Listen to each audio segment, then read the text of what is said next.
Who's scruffy looking?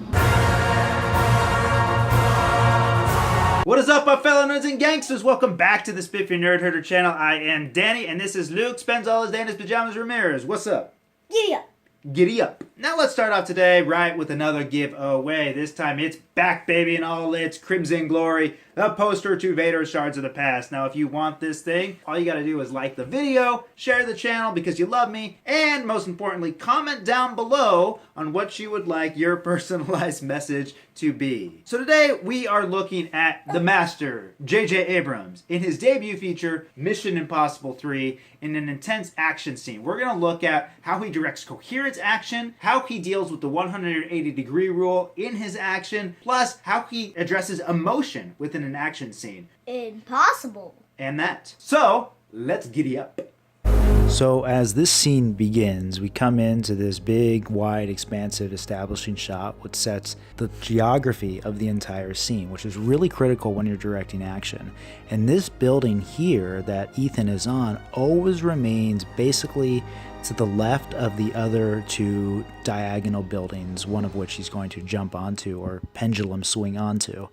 Now, this portion emotionally is really important because Luther comes up and reminds Ethan of the stakes, that he has to infiltrate this building if he's going to save his wife. You're gonna make it over there. You're gonna find the rabbits. Emotion is key to action scenes just as it's key to any other type of drama or comedy scenes. Thank you for coming. That's my job.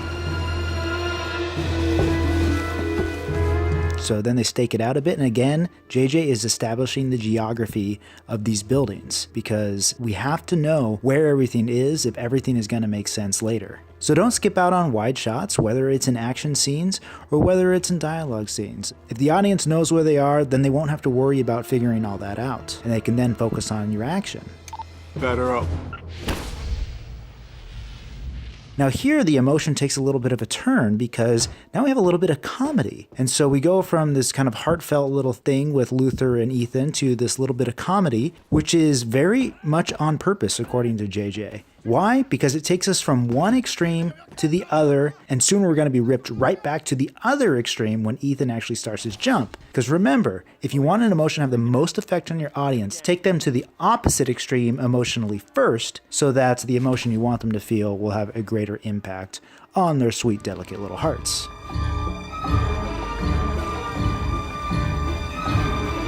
Now here we get the close-up of Ethan, which is really critical because it reminds us that this is a human doing this for his wife.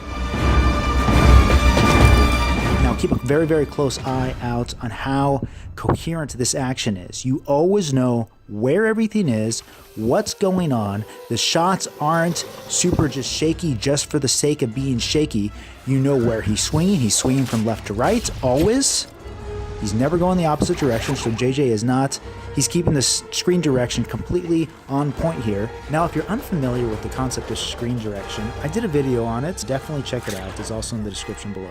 Now here, as he lands on the top of this roof, we have something that's called contrast of tone, which is basically, it's black and white. It's not a solid black roof, but we see Ethan going down on this checkerboard pattern that accentuates his movement, that is constantly telling us what direction he's going, and makes it much more intense, because if it were all black like right there, it wouldn't be nearly as intense. His movements, the speed he's going, the direction, basically we wouldn't be able to get all of that because he would be blending in with the background and there would be nothing to judge his movements upon. But because JJ chose to have him be on that type of roof, it goes a long way in helping us as the audience know exactly what's going on and be in the moment, because we can follow his falling as opposed to just try to figure out what's going on. And Ethan is dressed in black, so he stands out extra against the white. And again, those shots were super, super coherent. You always knew which way Ethan was going, because in a lot of action scenes nowadays,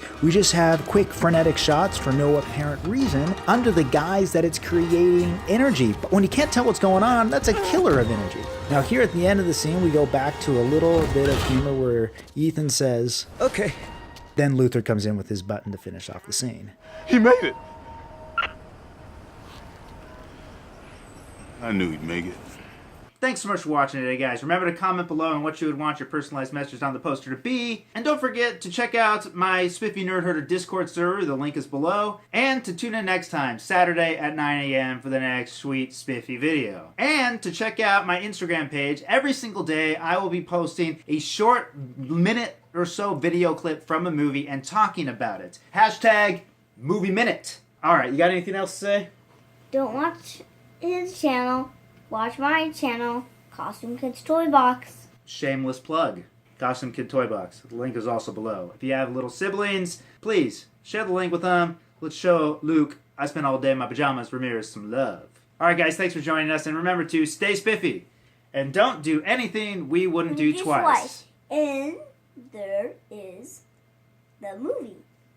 And war.